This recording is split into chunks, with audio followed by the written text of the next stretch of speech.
حقیقت کې خبره داسې ده چې د دې 10 محرم د دې عاشورې فضیلت دا د مخکې نه را روانو او زمونږ د علما وایي چې په دې 10 تاریخ باندې الله رب العالمین مختلفو پیغمبرانو او نیکو خلقو له ډېرې لوی خوشحالۍ ورکړي ده او دا ورځ یې ډېر لوی د مقام ګرځولې ده نو دا د مخکې نه دا خبره را روانه ده لکه زه به تاسو ته یو څو مختصر مثالونه بیان کړم زمونږ د علما وایي حضرت آدم علیه السلام چې کله الله رب العالمین جنت ته ولیږه په جنت کې ورته الله رب العالمین وایي کلوا واشربوا خورا وڅښه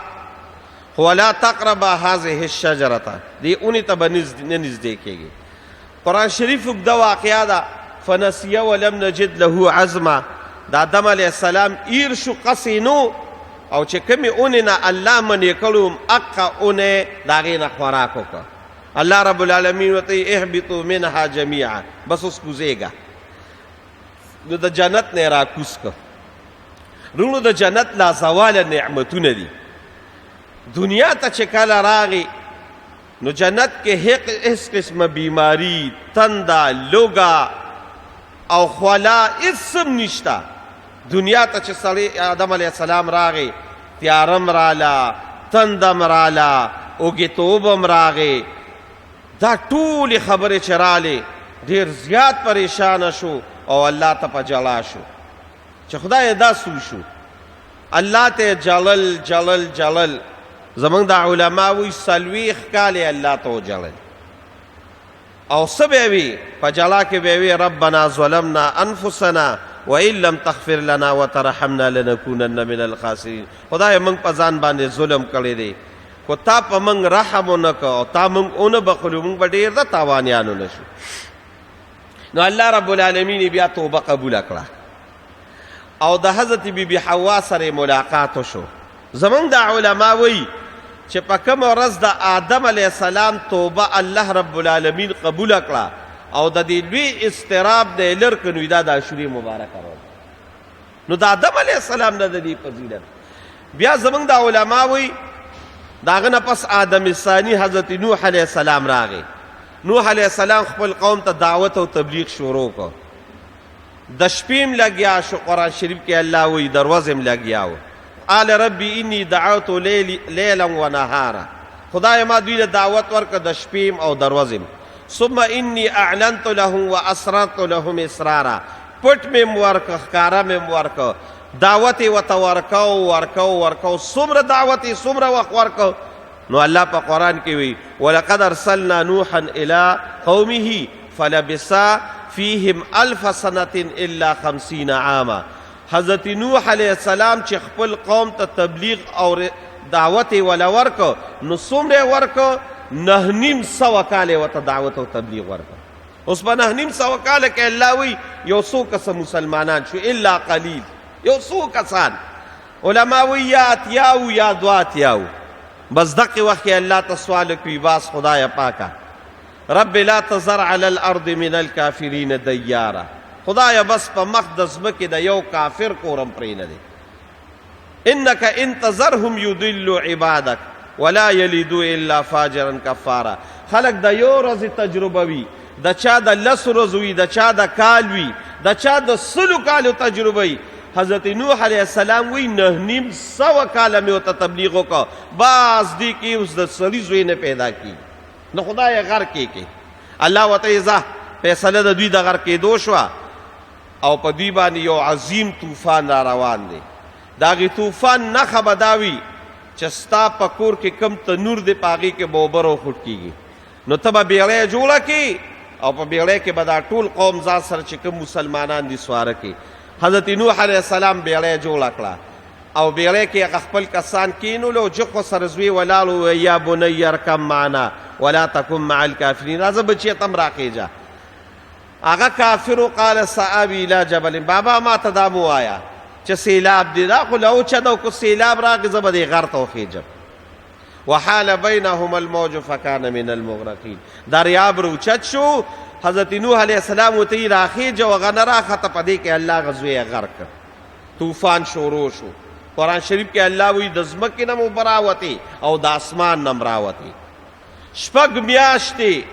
د نوح علیہ السلام کشته په دې سیلاب کې روانه وه 6 میاشتې په خولې یادېږي رونو 2 ورځې باراني 3 ورځې باراني 2 ورځې سیلابي 3 ورځې سیلابي زمونږ په دې علاقه باندې یو سیلاب راغلو صرف یو شوا روزو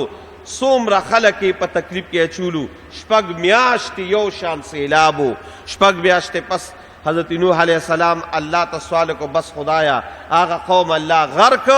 بس خدایا اس دا سیلاب ختم کے او منگ لدے دی قوم نا نجات را کے قرآن شریف کے اللہ وقیل یا ارض ابلعی ماءکی ویا سما وقلی اسمان تم اللہ وی او ببندے کا زمک تم اللہ وی او ببندے کا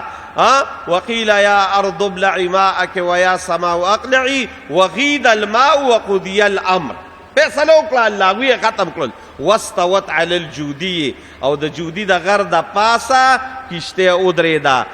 الله رب العالمین چې حضرت نوح علیہ السلام لا دا خپل ظالم قوم نه نجات ورکو او دا سیلاب الله رب العالمین ختم کو او نوح علیہ السلام په امن و امان سرا او پراحت سرا او د عذاب نه الله بچ کو د کشته نه را کوشو نو چې پکه مرز د کشته نه را کوشو علماوی دا د شوري مبارک راځي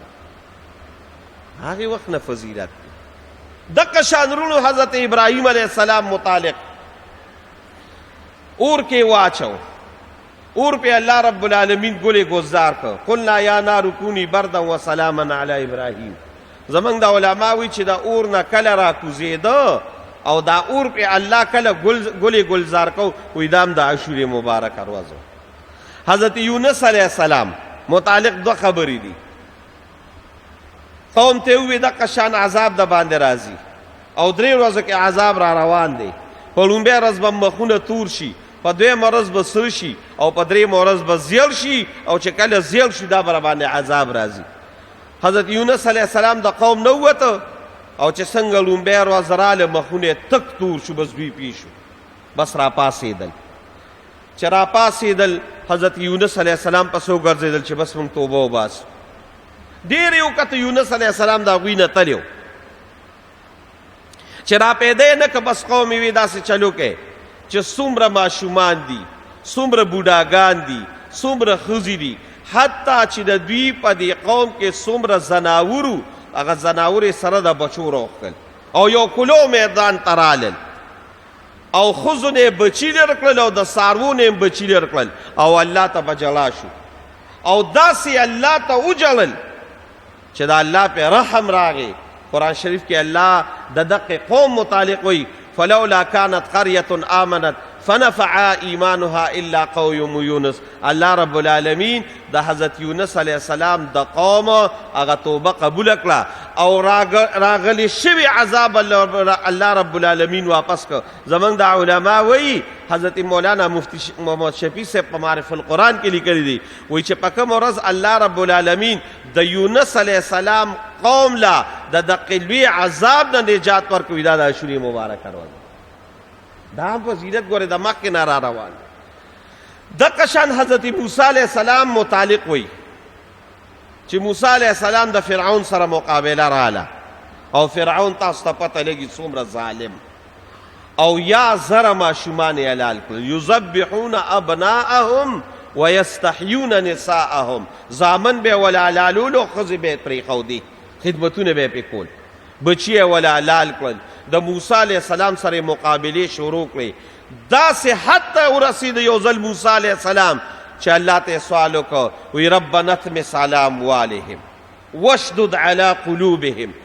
فلا یؤمنوا حتی یروا العذاب الالیم بس خدای پاکا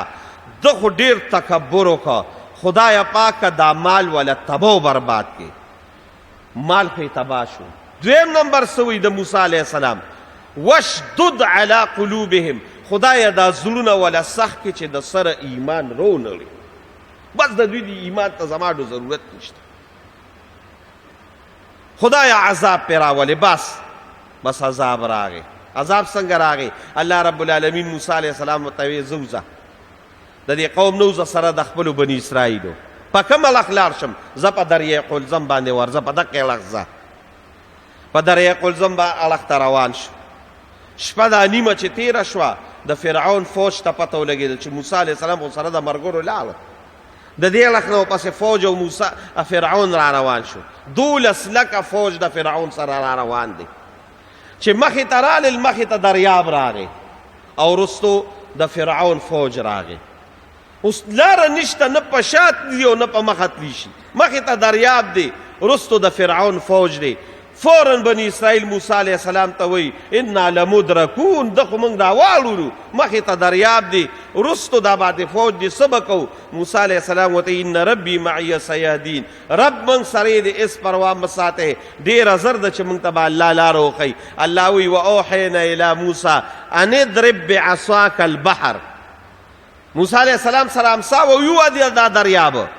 فانفلق فکان کل فرق کالطود العظیم چې څنګه دریاب و په دریاب کې الله رب العالمین 12 لارې جوړې کړې لکه د غرونو موسی علیه السلام ته وی ورځه پې موسی علیه السلام ورغې سره د قوم او چې موسی علیه السلام اخوا ووړېده دې اړخه فرعون په دریاب باندې راغی چې د دریاب منځ ته راغی الله رب العالمین وی ما په دریاب راواړو او فرعون می سره د 12 لاکو فوج په هغې دریاب باندې تباه و برباد کړ موسی علیه السلام چې اخوا د دریاب نه وړېده اخوا د دریاب نه وړېده رسول الله مبارک وی نو دا د عاشورې مبارکه ورځ موسی علیه السلام ته چې الله نجات ورکړ نو د عاشورې دا ورځې دا فرضیت او د عاشورې د ورځې دا فضیلت دا د اوس نه دی دا د مخکې نه را روان دی مختلفو پیغمبرانو له الله خوشحالۍ ورکړي دي زمونږ دا علما وایي حضرت ایوب علیه السلام بیمار شو قرآن شریف کې د بیماری ذکر دی الله ته سوال وکړه ربي انی مسنی الضر وانت ارحم الراحمین خدایا ما ته خو ډېر زیات تکلیف را رسېدلی دی 8 کاله بیمارو او وجود مبارک ټولې بیمارۍ خوړلې وه وجود مبارک کمزورې شوی وه الله رب العالمین ته سوال وکړه خدایا پاس زما نور برداشت نه کیږي انی مسنی الضر وانت ارحم الراحمین خدای په ما باندې رحم وکړي او زما دا تکلیف لر کړي الله رب العالمین په قرآن کې وایي موږ حضرت ایوب علیه السلام ته حکم وکړه چې دا خپه دې ووهه دا خپه ووهه نو چې خپې وواله قرآن شریف کې الله رب العالمین وایي د هغې نه اوبه راووتې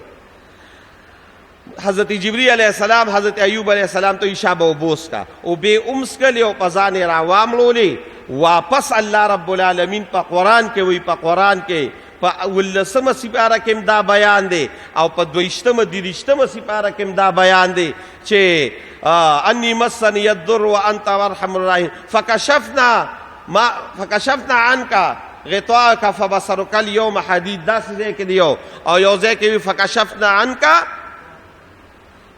موږ وله شفا ورکړه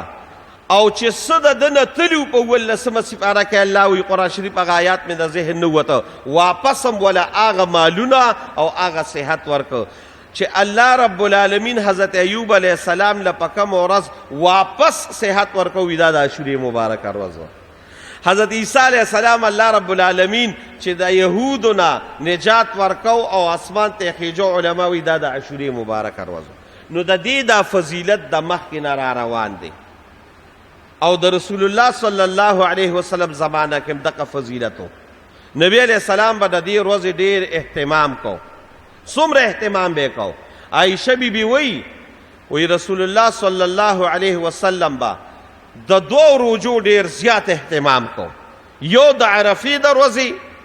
او یو د عاشورې د ورځې د دې اهتمام کو او وی به دا ډیره مبارکه ورځ ده او د عاشورې دا روزه د رمضان د روزو نه مخکې فرض وه کله چې د رمضان د روزو فرضیت راغی نو بیا رسول الله مبارک وی ستاسو خوښه ده خو دا روزه تاسو د عاشورې نیسئ او که نه نیسئ